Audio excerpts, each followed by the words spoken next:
In the spring of 1923, amidst the rolling hills of Odate in Akita Prefecture, Japan, a small Akita puppy was born.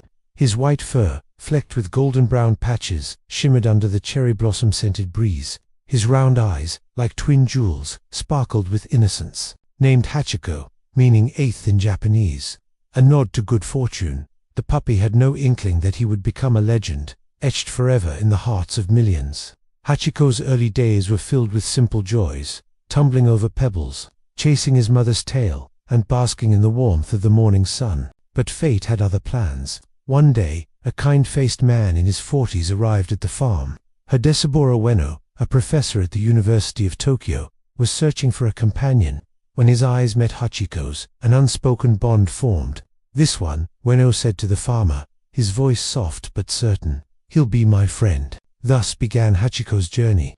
A long train ride carried him from the quiet fields of Odate to the bustling streets of Tokyo. For a puppy, the city was overwhelming. The screeching train whistles, the acrid smell of smoke, the endless stream of people. Hachiko clung to Ueno, nestling into his arms for comfort. "Don't be afraid, Hachi," Ueno whispered, stroking the puppy's soft fur. "We're family now." When they arrived at Shibuya Station, the afternoon sun cast golden rays through the trees, painting patterns on the platform.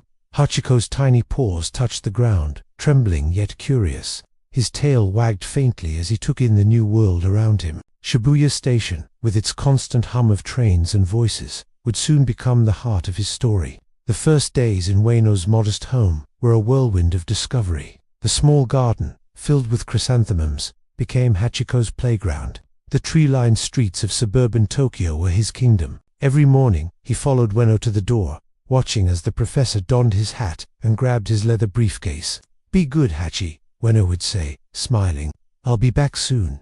Hachiko tilted his head, as if understanding the promise. But the afternoons were Hachiko's favorite. As the sun dipped low, painting the sky in hues of orange, he would trot alongside Ueno to Shibuya Station, where the professor returned from work. Hachiko quickly learned the routine: sit by the large clock at the station, wait for the familiar figure to emerge from the train. His eyes would light up, his tail wagging furiously, as Ueno called his name and ruffled his fur. The people of Shibuya began to notice the loyal Akita by the clock. "Look at that dog," a vendor remarked, chuckling. "So devoted." Hachiko didn't understand their words, but he felt the warmth in their glances. For him, life was simple: Ueno, the station, and the joy of waiting. Little did he know that fate was preparing a test that would define his legacy, a test of loyalty that would echo through time.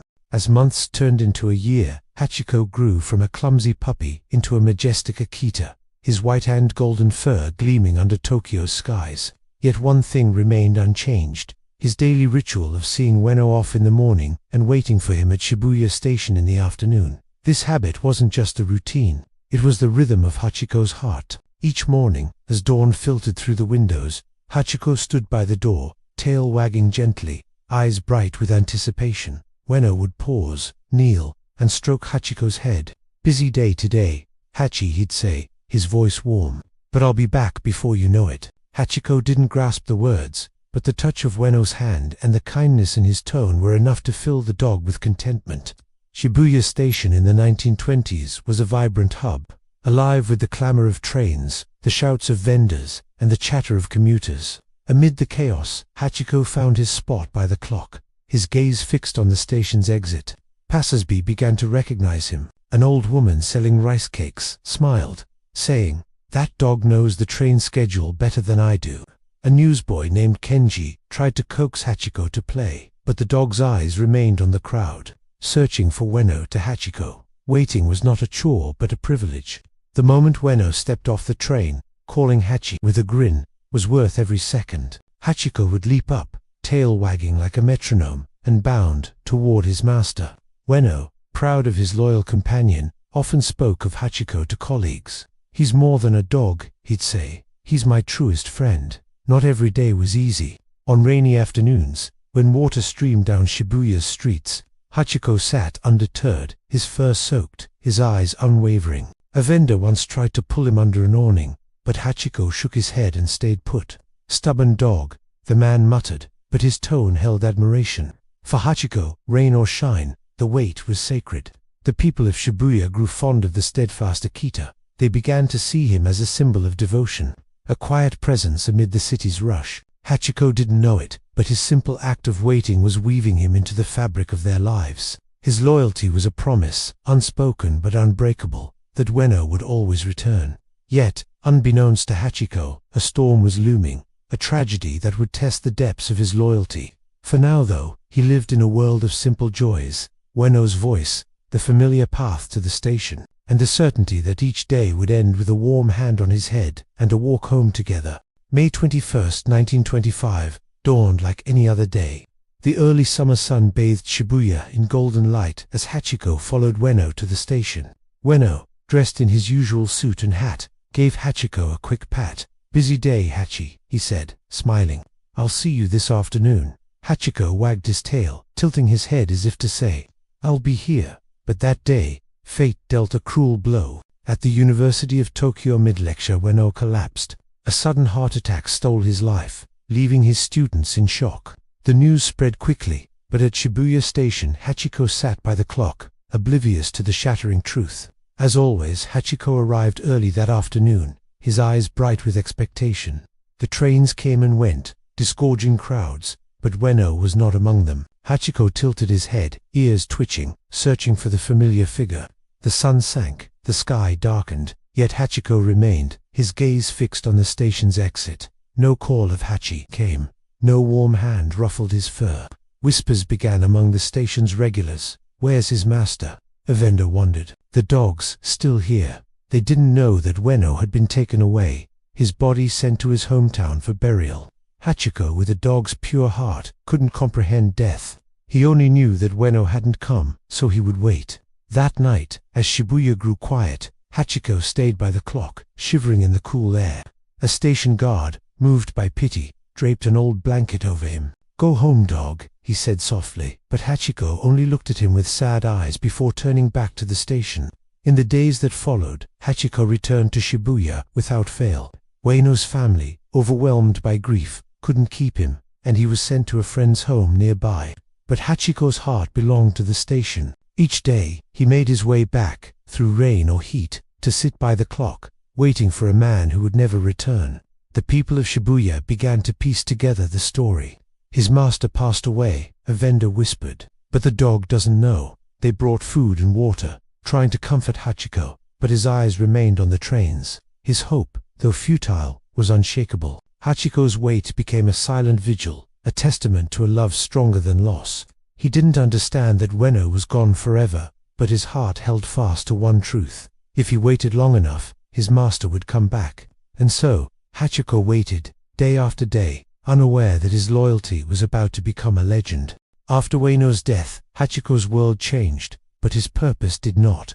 Sent to live with a family friend, he refused to settle. His heart drew him back to Shibuya Station, where he had once walked with Ueno. Each day, he trekked to the station, sitting by the clock, waiting for a reunion that would never come.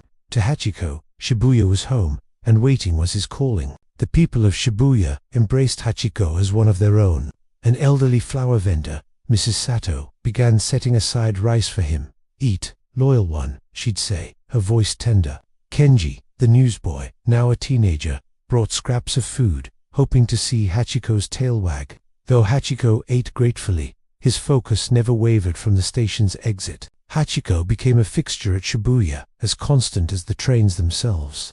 Commuters smiled at the sight of him, whispering, "There's the loyal dog." Stories spread. His master died, but he still waits. The station's vendors and workers began to protect him. When a group of rowdy boys threw stones, Mr. Tanaka, a station guard, stepped in. "Leave him be," he growled. "This is Not everyone was kind. Some newcomers saw Hachiko as a stray, shooing him away or complaining about his presence. But his quiet dignity won them over. One rainy evening, a vendor who had once scolded Hachiko brought him a tarp to shield him from the storm. "You're a stubborn one," he muttered, but his eyes were soft. Hachiko's story began to spread beyond Shibuya. A young journalist, Hiroshi, heard of the loyal dog and visited the station. Moved by Hachiko's unwavering wait, he wrote an article titled "Hachiko, the Dog Who Never Gives Up," published in a local paper. It stirred hearts across Tokyo. Readers sent letters, some with small donations of food for Hachiko. Schoolchildren began visiting, wide-eyed, whispering, "Is that really him?" The first winter after Ueno's death was harsh. Snow blanketed Shibuya, and Hachiko shivered by the clock. A group of students, touched by his dedication, pooled their coins to build a small shelter. Mrs. Sato wept as she saw it. "Thank you," she said to the children. "He deserves this." Hachiko, unaware of the fuss, curled up under the shelter, his eyes still on the trains. To Hachiko, the world was simple. Wait for Ueno. He didn't know his vigil was becoming a legend, nor did he care. The food, the shelter, the kind words, they sustained him. But his heart beat for one moment, the hope that Ueno would step off a train, call his name, and take him home. That hope, fragile yet fierce, carried Hachiko through each day. Years passed, and Hachiko's vigil endured. Spring brought cherry blossoms that fell like pink snow around him. Summer's heat forced him to lie in the shade, panting, yet his eyes never left the station. Autumn painted Shibuya in gold, and Hachiko's paws crunched through fallen leaves. Winter's snow piled high, but he pressed on, a white figure against the white ground, waiting. Hachiko aged, his once vibrant fur now streaked with gray. His steps grew slower, his joints stiffer, but his routine never faltered. Each afternoon, he sat or lay by the clock, watching trains arrive and depart. The people of Shibuya, now fiercely protective, watched over him. Mrs. Sato brought warm rice in winter. Kenji, now a young man, saved bits of fish. "Stay strong, Hachi," they'd say, their voices heavy with care. Hachiko's story grew into a local legend. Schools taught it as a lesson in loyalty. Children wrote letters to Hachiko, leaving them with Mrs. Sato, who kept them in a small box. "Dear Hachiko," one read, "I hope my dog loves me as much as you love your master." Visitors came to Shibuya just to see him, whispering in awe, "He's still waiting." Not all were kind. Newcomers, unaware of his story, sometimes shooed him away, calling him a nuisance. Once, a station worker tried to remove him, but Mr. Tanaka intervened. "This is Hachiko," he said firmly. "He belongs here." The worker backed off, chastened by the guard's fierce defense. Hachiko's health began to wane. On cold days he struggled to sit, lying instead, his breath visible in the frosty air.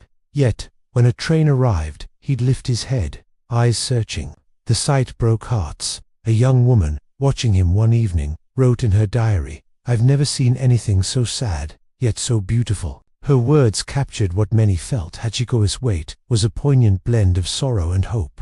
A group of university students, some taught by Ueno, visited Hachiko one day. They brought a photo of their late professor, placing it before him. Hachiko's ears twitched, as if recognizing the face. A girl in the group sobbed, "Professor Ueno would be so proud of you, Hachi." The moment, heavy with emotion, lingered in the air. Hachiko didn't know he was a symbol. He didn't know his story was inspiring thousands. He only knew the promise of Ueno's return, the smile, the gentle hand, the call of his name. Through every season, every hardship, that promise kept him going, a beacon in his simple, loyal heart. By 1934, Hachiko's story had transcended Shibuya, captivating Japan. Newspapers hailed him as a symbol of loyalty, and people traveled from afar to see the dog who waited. Moved by his devotion, a group of artists and journalists, led by Hiroshi, proposed a statue to honor Hachiko, to stand where he had waited for nearly a decade. The project was entrusted to Teru Ando, a renowned sculptor. Meeting Hachiko, Ando was struck by his quiet dignity. "I'm not just sculpting a dog," he said. "I'm sculpting a soul." The people of Shibuya rallied behind the idea, donating coins and spreading the word. The station buzzed with excitement as plans took shape. The day the statue was unveiled was a celebration. Crowds gathered at Shibuya Station, cheering as the cloth was pulled away to reveal a bronze Hachiko, sitting proudly, eyes fixed on the station's exit. Hachiko himself was there, led gently to the site. He sat by his usual spot, seemingly oblivious to the fanfare, his gaze on the trains. Children clapped, shouting, "He looks so noble." Adults wiped tears, moved by the tribute. The statue wasn't just art. It was a testament to Hachiko's unwavering love. Mrs. Sato, clutching her flower basket, whispered, "You deserve this." "Hachi." Mr. Tanaka stood tall, proud to have guarded Hachiko all these years. The statue became a landmark, drawing visitors who left flowers and notes. Couples prayed for enduring love. Parents taught their children about loyalty. Hachiko, now old and frail, continued his vigil beside the statue, unaware of his fame. To him, the bronze figure meant nothing. Only Ueno's return mattered. The statue marked a turning point. Hachiko was no longer just Shibuya's dog. He was Japan's. Yet, as crowds celebrated his legacy, Hachiko remained focused, waiting by the clock. His heart, untouched by fame, beat for one purpose: to see Ueno step off a train, smile, and call his name. By 1935, Hachiko was nearly 12, an old age for an Akita. His once lustrous fur was dull and gray, his steps unsteady. Yet, every day, he made the journey to Shibuya Station, lying by the clock, his eyes clouded but hopeful. The people of Shibuya, seeing his frailty, redoubled their care. Mrs. Sato wrapped him in an old coat. Mr. Tanaka ensured he had water. The winter of 1935 was brutal. Snow piled high, and icy winds cut through Shibuya. Hachiko, weaker than ever, struggled to reach the station. Some days, he could only lie down, his breath shallow, his body trembling. Yet, when a train arrived, he'd raise his head, searching for Ueno. The sight moved onlookers to tears. A young woman wrote, "His hope breaks my heart, but it's so pure." On March 8, 1935, Hachiko arrived at the station as always, but that day he couldn't sit. He lay beneath the clock, snow dusting his fur. Mrs. Sato knelt beside him, stroking his head, tears streaming. "Rest now, Hachi," she whispered. "You've done enough." As the station grew quiet, Hachiko's eyes closed, his breath fading. News of Hachiko's death spread like wildfire. Newspapers mourned. "Hachiko, the loyal dog, is gone." Crowds gathered at the station, leaving flowers and candles. Shibuya felt empty without him. His passing was not just the loss of a dog, but of a symbol, a reminder of love's enduring power. Hachiko's final wait ended, but his story did not. The statue, the flowers, the tears, they all spoke of a dog who had given everything for love. In his last moments, perhaps Hachiko dreamed of Ueno, of a train arriving, and a familiar voice calling his name. Hachiko's death did not dim his light. It ignited a legacy that would endure for generations. The bronze statue at Shibuya Station became a pilgrimage site, adorned with flowers and notes. "Thank you, Hachiko," one read, "for showing us what loyalty means." People came from across Japan and beyond, drawn by the story of a dog who never gave up. Schools taught Hachiko's story, a lesson in devotion. Children visited the statue, listening as teachers recounted his decade-long wait. Hachiko never stopped believing, one teacher said, her voice trembling. The station became a place of reflection, where people found inspiration in Hachiko's simple, steadfast love. His story inspired art and film. In 1987, Hachiko Monogatari moved Japanese audiences to tears. In 2009, Hachi, a Dog's Tale brought his story to the world, with Richard Gere's portrayal leaving viewers weeping. Each retelling kept Hachiko alive, his spirit woven into the fabric of human hope. The statue became more than a monument. It was a meeting point, a symbol of connection. "Meet me at Hachiko," friends and lovers said, standing by the bronze figure. Tourists snapped photos, carrying Hachiko's story home. Yet his true legacy was intangible, a reminder that love and loyalty transcend time. Hachiko's tale showed that even in a changing world, some truths endure. His statue, weathered but proud, stood as a beacon, guiding hearts to the beauty of unwavering devotion. Hachiko belonged not just to Shibuya, but to the world. His story resonated across generations, touching hearts with its purity. Those who knew him in life, Mrs. Sato, Mr. Tanaka, Kenji, carried his memory like a treasure. "I didn't have much," Mrs. Sato told her grandchildren, "but feeding Hachiko made me feel rich." His story sparked acts of kindness. A group of Tokyo students, inspired by Hachiko, started a fund to help stray dogs, saying, "We want to honor his spirit." At the station, people shared their own stories. A man who forgave his estranged father, a woman who found strength after heartbreak, all inspired by Hachiko's steadfast wait. The statue became a canvas for human hopes. Couples vowed eternal love beside it. Parents taught children about perseverance. Each visitor left with a piece of Hachiko's spirit, a reminder that love can endure any storm. His story, simple yet profound, united strangers in a shared reverence for loyalty. Hachiko's legacy was not in fame, but in the quiet moments he inspired, a child's kindness, a lover's promise, a stranger's reflection. He lived in every heart he touched, a testament to the power of a dog's unwavering love. Nearly a century has passed since Hachiko's final wait, yet his flame burns bright. The statue at Shibuya Station stands unmoved, witnessing Tokyo's transformation from a modest city to a global metropolis. Every March 8th, people gather to honor him, leaving flowers and candles, a quiet tribute to his love. Hachiko taught the world that loyalty needs no words, that love can outlast death, and that hope, however fragile, is a mighty force. His story, told in books, films, and classrooms, continues to inspire. From Tokyo to distant shores, people speak of the Akita who waited, their voices thick with emotion. Hachiko reminds us of the bond between humans and animals, a connection that transcends time. In a world of constant change, his story is a steady light, guiding us to cherish what matters most. Standing by his statue, amid Shibuya's bustle, you can almost feel him, still waiting, still loving, still inspiring.